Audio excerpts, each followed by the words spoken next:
know every club's fans think their club is the best thing in the world, but but ours is. Aye, of course.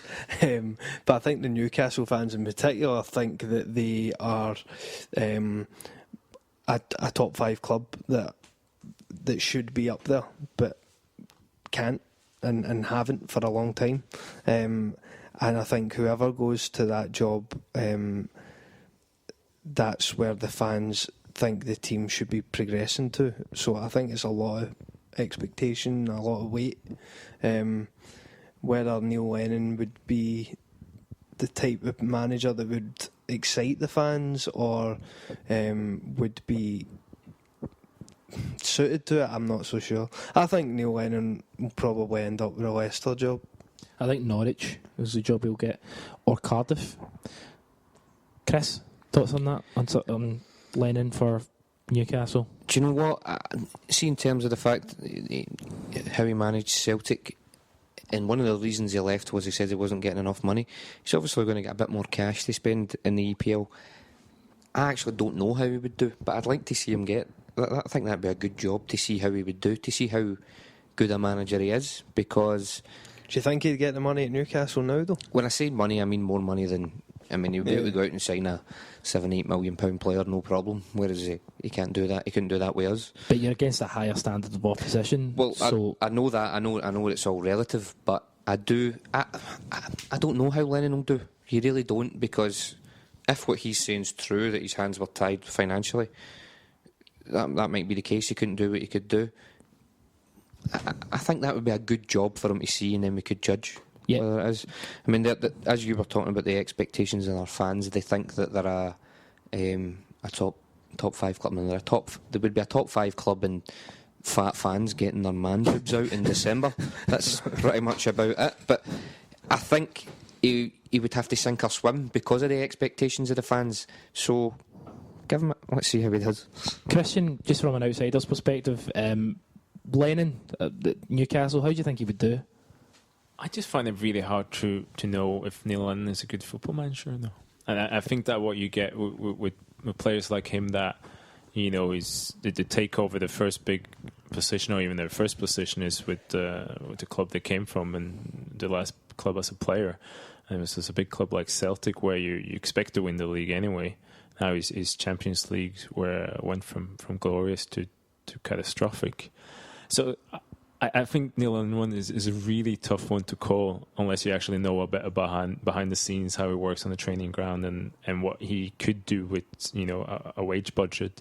I don't know how much money or how much his decision was played a part in the players that the Celtic bought, but a lot of the players they did buy, I think Brian of this parish has written about that as well, that Celtic has actually spent quite a bit of money over the last 2 years, and they haven't always hit the right target. So how much that is Lennon, how much that's the scouts and the board, you can discuss. But I would be interested to see how good the manager actually is. I'm not overly optimistic, but maybe it'll go somewhere like Leicester, where he is a hero.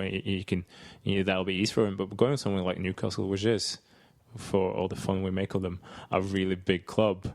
I think that'll be very interesting, if nothing else. I think that, see, if he left Celtic given the excuse that his hands were tied financially, then you'd really have to have a good think about going to Newcastle, because the financial constraints will be, I think, relatively more than they were actually at Celtic. Give him the Man City job. Let's see if we can. Let's see what he can do. That. But Newcastle, in a way, is one of the best jobs you can have, because I don't think Mike Ashley cares. As long as you not get relegated, he doesn't give a damn about what happens. So he doesn't want to spend too much money, but he'll spend just enough to keep you there. So that's why I don't think Pardew will go, because he'll. Why would he want to, give him any money to leave when you can just place him there and they'll be safe? Pardew is the perfect fit for Newcastle, because he doesn't seem to have much ambition in terms of trying to drive the club forward, but he probably won't take them down. I think you're exactly right. They're just going to sign a lot of French guys and sell them on, and then that'll be it, and they'll keep churning out the Sports Direct shite. Yeah. See, when you think about it, Neil Lennon probably didn't sign the players because John Park had all that sorted. He didn't train the players. His coaching staff done that. He wasn't a trainer. All he did was pick the team. But when you think about it, It's a bit unfair. Do you know what I mean? all he done was pick the team and shout at Press them. conferences as well. Yeah, and he lied to us after games. That was it. It's still a big part of the job, though, isn't it? Picking the team and getting them out and motivating them. I think one of the we do get accused of being negative about Neil Lennon because right? we're negative about Neil Lennon quite a lot. But I think one of his biggest qualities was motivating players. I think maybe that tailed off towards the end, but I think he brought back a lot of the passion, the thunder he called it, and I think that's one of the things he's good at. And I think he learnt that probably from the likes of Martin O'Neill. I think he knew how to G players up. Yeah. And that can sometimes mask your tactical deficiencies. Well, I mean, a lot's been said about Brian Clough. That Peter Taylor did a lot of the kind of tactical analysis and picked the players, and Clough just G'd them up. Now that's probably not true, but I'm speaking about Neil Lennon in the same vein as the same sentence as Nigel Clough, Brian Clough. So good for him. Just Diego Costa just rattling the ball, the goals in. We all saw that coming. Frightening. Yep. Christian, thoughts? Yeah, it doesn't look good for anybody else in the league other than Man City. But yeah, I'm slightly surprised he's taken off that much, but maybe I shouldn't be with the kind of midfield he has behind him now as well. So I think if he gets injured, then you can start looking at what's the strength in depth for Chelsea as well. Having said that, your man scored as well from the Remy scored as well, which is a good signing as well. Yeah, because he wouldn't mind just sitting at the bench quite a bit of the time and then come on as well and get his chances. So see, it took Costa 4 games to score 7 goals, and it took Fernando Torres 48 games to score 7 goals. Leave him alone. Everybody's slag. Come on, leave him alone. Shit. Yeah, he's just a broken. How do you think he's going to actually? Just how do you think he's going to go on in Italy, Chris? Not very good. Did he come on yesterday? No, he wasn't. I don't think he played. Did he? Do you know? I didn't catch the start of the game, so no, he was out. He had an injury. He was injured. Injured in training. Aye, that shows you how much I never noticed him. No, I don't think he'll do good, especially with that Milan midfield. I think they're crying out for Pirlo. Better players. Pirlo, no. Verratti. I think Verratti would be a really good fit at Milan. Yeah. I know we talked about him before we started recording. I don't think Torres will do very good because I don't think the service will be very good. Although defensively, in Italy, he'll get plenty of chances if it's anything like yesterday's game. But I really don't think Milan are a good fit for him just now. It's funny, actually, talking about Costa, I think one of the key points about how well Costa's playing is Fabregas. I mean, it's phenomenal. He's set up nearly all his goals. His the kind of vision they've got, which obviously can only be a positive for Spain, considering they're going to have to almost reset what they're doing. Welbeck to Arsenal. Dermot, thoughts on Welbeck to Arsenal? I actually think it's quite a good signing for Arsenal. I've never really been Welbeck's biggest fan, but I can see how he'll fit into that team. He's got pace. He's not too bad technically, and really after the injury to Giroud, they were really looking for something that they could get. And again, it wasn't a huge amount of money, given sort of the normal inflated sort of prices in England. So I think it's a good bit of business for Wenger, quite sharp. Yeah, I agree. I think it's possibly a better move for Welbeck than it is for Arsenal in some ways. Did you actually, sorry to jump in, did you hear what Arsene Wenger said? He said if he was in the country, Welbeck wouldn't be at Arsenal. Yeah, I just don't like Arsene Wenger, and he annoys me, and I think that was something he didn't have to say. Yeah. Which just brought attention where it wasn't needed. If I was Danny Welbeck and I'm hearing him say that, I wouldn't be best chuffed. No.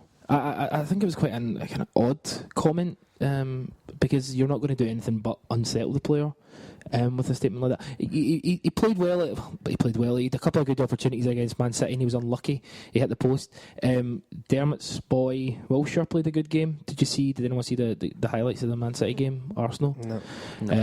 Wilshere was pretty much the best player on the pitch. I think Wilshere has dropped in his development. He's went back so much due to injuries, due to just not playing in terms of on a weekly basis. Christian, actually we'll just get on this point. England played Norway at Wembley. That was rubbish, right? Luckily I was stuck in an airport in Schiphol, so I couldn't see it live. I did bump into Henningberg at the airport in Schiphol, but he ran away before I could make a joke. No, I mean, it was Norway is incredibly frustrating now because they've got a very good generation coming up, around from 17, 18 up to 22 years old. They just hired the wrong manager again, and somebody who's kind of playing the young players, but he's not using them properly. He's not really willing to let them go. So Norway's just slid back incredibly from where we were, obviously 15, 20 years ago. But even I don't think we're going to qualify, even get third place in this group. It's just very, very flat, and the fact that we couldn't do anything against England kind of shows that as well. And against Italy, we're okay, but we also show that it's just there's nothing there. There's just nothing. There's not the spark. There's not a drive there, and there's just no coherence around it. So it's very frustrating. Just talking about Italy, Chris, what was your... obviously you mentioned the Milan game. Pirlo coming out of retirement, that a bit of a step backwards? I think Conte's driving it. I've recently read Pirlo's autobiography. How was it? It was quite good. I quite like... I don't know how much of it's actually his style of words, but I really like the way it's written. It's worth a read. It's really good. But the way he talks about Conte is he kind of holds him in awe. I mean, he says when Conte talks, you listen. You feel as if you want to do whatever he wants. His drive, you want to fulfil it for him. And I think when Conte said, "I want you back," judging by the way he was speaking about him, he really had no choice. And I'm not a particularly big Juventus fan, as I may have made clear. Are you not? That's crazy. Points, but I'm pretty excited. I seen the Italy-Holland game, and I thought they looked really good, the way that they were attacking and stuff like that. So, in terms of it, a backward step, no, because I think Pirlo's still got a fair bit to offer, and I think Conte's the man to bring it out in him. Sorry. Yep. Wait. No, I was just going to say, I think Pirlo's brilliant, big fan of him, but I think it possibly is a backward step in the sense that Conte's trying to implement more of a pressing game. He wants the Italians he's trying to change their style a bit, and he wants his players to press. And as we mentioned earlier, when Celtic are concerned, you need to be very physically fit and conditioned for that. As Pirlo is a luxury player, is he going to be the one exception to the rule? Well, I agree with what you're saying, but I think Conte knows how to play him. I think he had, at Juventus, he had Vidal and Pogba. Marchisio to an extent as well. We'll have him for Italy as well. Yeah, doing a lot of the work for Pirlo. I think he'll use him more sparingly because of his age, but... Will it cost Verratti his place in the team? I think it might... And if it costs Verratti his place in his team, then that's clearly a bit of a step backwards, isn't it? Well, I think in terms of... It might hinder his development, but I think his development's been hindered by going to PSG. I think he really needs to go to a club where, again, he feels loved, and I think that would involve coming back to Italy, because there's a little bit of out of sight, out of mind about Verratti at PSG, and that he can be ignored a little, and I think that's kind of stopped him from developing as much as he could in the national team. I mean, people, obviously you're mentioning that because he's seen as the heir apparent to Pirlo. I think he still could be, but that doesn't mean that I think that you should necessarily send Pirlo out to pasture just now. I think Verratti could learn from him, and I think he's still got something to offer. So will it cost his place in the team? Maybe at first, but I do think that if Verratti's going to have a future, Conte will know how to use him. You watch a lot of French football, Dermot. What are your kind of thoughts on Verratti? Yeah, I'm a massive fan of Verratti. I think it's interesting that you're saying that Pirlo could help bring him on, and that part of me wonders if that's Conte's reason of getting Pirlo back is actually to try